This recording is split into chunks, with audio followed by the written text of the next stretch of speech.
and maybe put on my thoughts on this particular subject. And I think a lot of people are a little bit sleepy, so I'll take some examples. So if you have two similar cars in India and you're paying insurance, for the next year, the insurance between the two people will be the same as per the calculations in India. There's nothing called usage-based insurance. But the driving pattern of one of the cars and the driving pattern of the other person might be very different. The type of maintenance that a person has on one car A, is very different to the maintenance that other person has.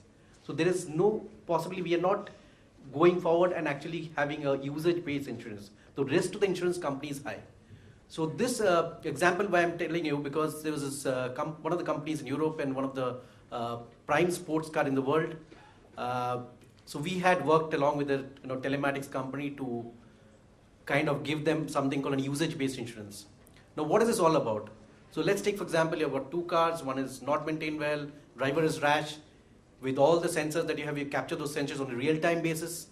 And then when the renewal of the insurance comes in, one guy's insurance is double or maybe triple, or the other guy's goes in half because of the maintenance that he manages, and which is very justified from the insurance point of view. So this project is funded by an insurance company. So if you notice today, Rishi was talking about collaboration between various industries, right? He talked about, in a particular example, he mentioned 4 industries together. So here, obviously, there's a telecom industry, there is an auto industry, there's an insurance industry, and there's an technology industry, coming together to get this thing done. The second example is a telecom operator, creating a supporting a retail, framework of a retail, consumer industry, So these kind of disruptive technologies, where the telecom provider is supposed to only provide only telco services, right?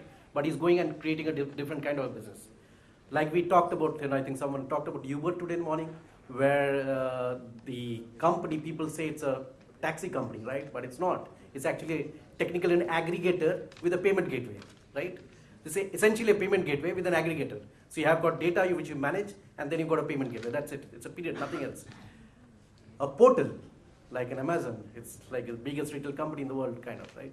So all these disruption, today the technology is available in such a way that if your cell phone is tracked, you can actually make out what is the age of the person who's carrying the cell phone.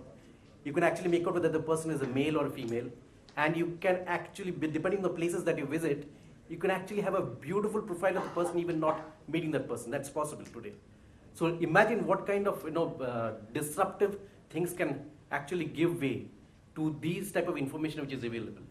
Now, the IoT, the monetization also depends on multiple factors. Like for example, take the example of Uber or this insurance company.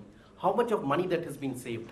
It's huge, humongous amount of money, because these sports cars get crashed very often. There's a huge amount of insurance getting paid. So if there's a saving of 100 rupees or $100, the investment for this technology is maybe 5 or 5%. That makes sense. So they're actually changing the way the business is being done.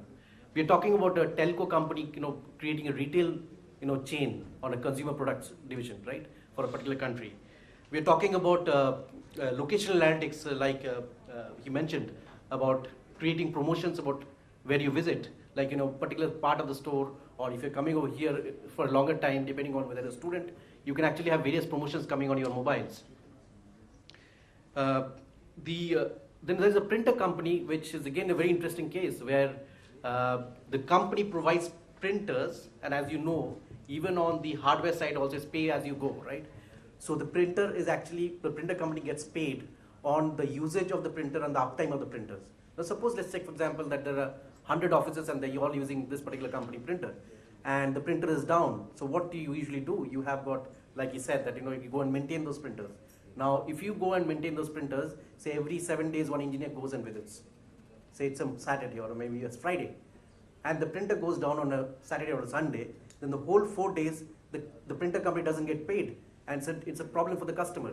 Customer is dissatisfied, there's no payment, and it's a bad customer satisfaction. So you don't get edge in the marketplace. How do you address it? So this company had got printers. This is a US-based company, but very interesting, because obviously these technologies are going to come sometime over here. It's on moving trains and large vehicles.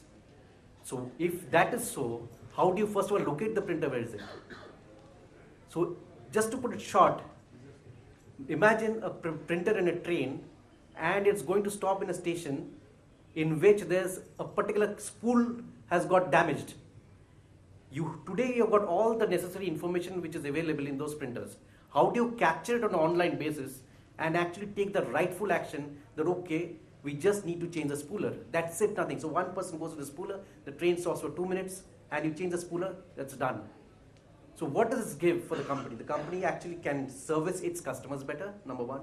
It gives you a position and it saves a lot on the costs. You don't have to send the engineer just to check, right? All of us have got ACs, you know. In Delhi, you've got more ACs than anywhere else in the country. Now, if these type of technologies come over here, then obviously they don't have 4 visits for the AC man to come to your house. Maybe he exactly knows there's an issue of the gas, or there's an issue of this particular problem, or it's just a cleaning, nothing else, you know. So that type of engineer can come in, you know. So I'm sure that these are technologies which are disruptive in nature, but it opens up huge amount of, you know, new ways of doing things. And this is the way which we can actually capitalize on this, which will make our lives better as customers, as providers, and to help our customers to do better. So that's what I wanted to share today. And from typically, if you notice today, the way we are going is that from a typically reactive mode of operation in every sphere, in every field, in every industry, we are going to more of a predictive or a proactive mode.